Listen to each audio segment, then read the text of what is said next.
Sir 224ರಲ್ಲಿ ಹೆಚ್ಚು ಕಡಿಮೆ 72ರಿಂದ 75 ಕ್ಷೇತ್ರದಲ್ಲಿ JDS ವೋಟ್ಗಳಿದೆ. ಹೌದು. ಅದನ್ನ ನೀವು ಕನ್ವರ್ಟ್ ಮಾಡ್ಕೊಂಡ್ರೆ 50+ ಅಂತೂ ಖಂಡಿತ ರಿಸಲ್ಟ್ ಮಾಡಬಹುದು. ಕೇವಲ ದಕ್ಷಿಣ ಕರ್ನಾಟಕ ಅಲ್ಲ, ಉತ್ತರ ಕರ್ನಾಟಕದಲ್ಲೂ ನೀರಾವರಿ ವಿಚಾರದಲ್ಲಿ ದೇವೇಗೌಡರನ್ನ ದೇವ್ರ ತರ ನೋಡುವಂತ ಸಾಕಷ್ಟು ಜನ ಇದ್ದಾರೆ. ಆದ್ರೆ ಎಲ್ಲವೂ ಆಗ್ಬೇಕಾಗಿರೋದು ಈಗ ನಿಮ್ಗಳಿಂದ. ಎಲೆಕ್ಷನ್ ಟೈಮಲ್ಲಿ ಬಂದು ಜಾತ್ರೆ ಮಾಡೋ ಜನಗಳ ನಡುವೆ ಉಳಿದಿರೋ 3 ವರ್ಷದಲ್ಲಿ ಪಕ್ಷವನ್ನು ಸಂಘಟಿಸಬೇಕಾಗಿರೋ ಜವಾಬ್ದಾರಿ. ಹೌದು.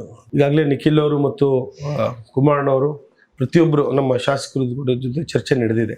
ನಾವು ಹೇಳ್ದಾಗೆ ನಾವು ಏನು 50 ಗೆಲ್ಲಕ್ಕೆ ನಾವು ಎಷ್ಟು ಸೀಟ್ಗಳನ್ನ ತಗೋಬೇಕು, BJP ಅವ್ರ ಜೊತೆ ಯಾವ ರೀತಿ ನಾವು ನಮ್ಮ ಹೊಂದಾಣಿಕೆಯಲ್ಲಿ ಎಷ್ಟು ನಾವು ಸೀಟ್ಗಳನ್ನ ಕೇಳಬೇಕು ಅಂತ ಸನ್ಮಾನ್ಯ ದೇವೇಗೌಡರು ಮತ್ತು ಇವರೆಲ್ಲ ಚರ್ಚೆ ಮಾಡ್ತಾ ಇದ್ದಾರೆ. ಮುಂದಿನ ದಿನಗಳಲ್ಲಿ ನಾವು 50ಕ್ಕಿಂತ ಹೆಚ್ಚು ಸೀಟ್ಗಳನ್ನ ನಾವು ಗೆಲ್ತೀವಿ ಅಂತ ನಮಗೂ ಕೂಡ ಭರವಸೆ ಇದೆ. ಎಲ್ಲೋ ಒಂದ್ ಕಡೆ ನಾರ್ತ್ ಕರ್ನಾಟಕದ ಕಡೆ ನಮಗೆ ಆಗ್ಲೇ ನಮ್ಮ ಪಕ್ಷ ಆಗ್ಲೇ ನೀವು ಹೇಳ್ದಾಗೆ ನೀರಿನ ವಿಚಾರದಲ್ಲಿ ನಮಗೆ ಕುಮಾರಣ್ಣ ದೇವೇಗೌಡರು ಕೂಡ ಬಹಳಷ್ಟು ಪ್ರೀತಿಯನ್ನ ಮಾಡ್ತಾರೆ ಆ ಭಾಗದಲ್ಲಿ.